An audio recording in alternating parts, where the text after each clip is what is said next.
Hi, welcome back to Just an Everyday Fan. So I'm just going to do a quick summary here because I think we've seen that all the other channels have gone into detail on this. So New York took Connecticut, Atlanta took Washington, Phoenix took Chicago, the Aces took the Valkyries, and the Fever squeaked out a 78-74 win over Seattle. Now, I think at one point they were 13 points ahead. So they had a rather large lead. And then we just lost it. We lost it in the fourth. And I noticed that Sopie Cunningham, who was about the only one shooting three-pointers and making them, was just like after like mid-third quarter, they just stopped giving her the ball. You have someone that's 4 of 5. I think at one point she was 4 of 4, then it was 4 of 5. I don't understand why you wouldn't feed that person the ball on a three-point run if you needed a corner or a top of the key. I'm struggling to understand Stephanie White's playbook here. If y'all could help me out, that would be great.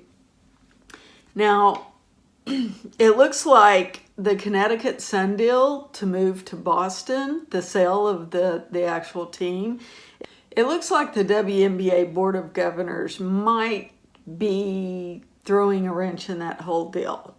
Now, as you know, it was supposed to be a purchase of $325 million plus another $100 million dedicated to building a new facility. It might not happen. So I am not sure if the Connecticut Sun is going to stay in Connecticut or they're going to move them to possibly another city. I don't know why they would not consider Boston because, after all, you have the Celtics there. So it's a big basketball community. And when the Fever played there not long ago, people came. They came in droves. So I'm really not sure why the WNBA would have an issue with that. Now, there were a few more trades today.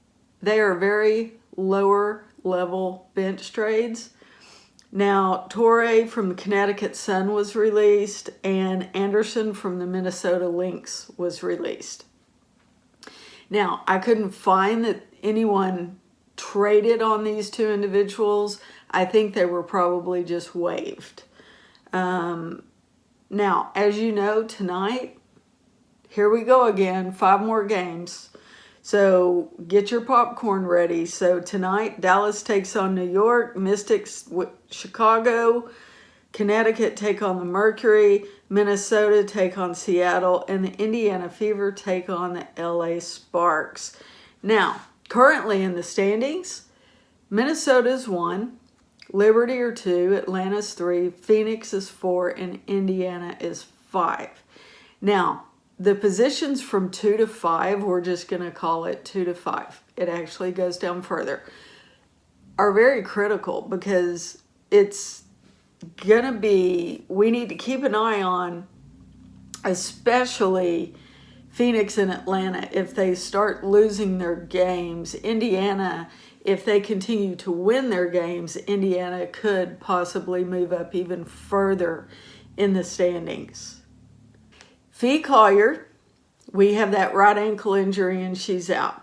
I do not know what this is consisting of. I know she actually rolled her ankle, that right ankle, on Smith's foot. She came down and it looked kind of like what Sopie Cunningham did on her foot. So hopefully Fee won't be out as long as Sopie was out. I'm not sure of the actual injury, if there was a tear, a partial tear, if it was just a heavy sprain. I do not know yet, but the Minnesota Lynx do have a comfortable first place spot. So they are 6 games ahead of everyone else. So they can actually lose some games and it not really affect them. But the question is, how long is Fee going to be out? So, guys, thank you for watching. Please hit subscribe. It helps me out a lot, and I'll see you next time.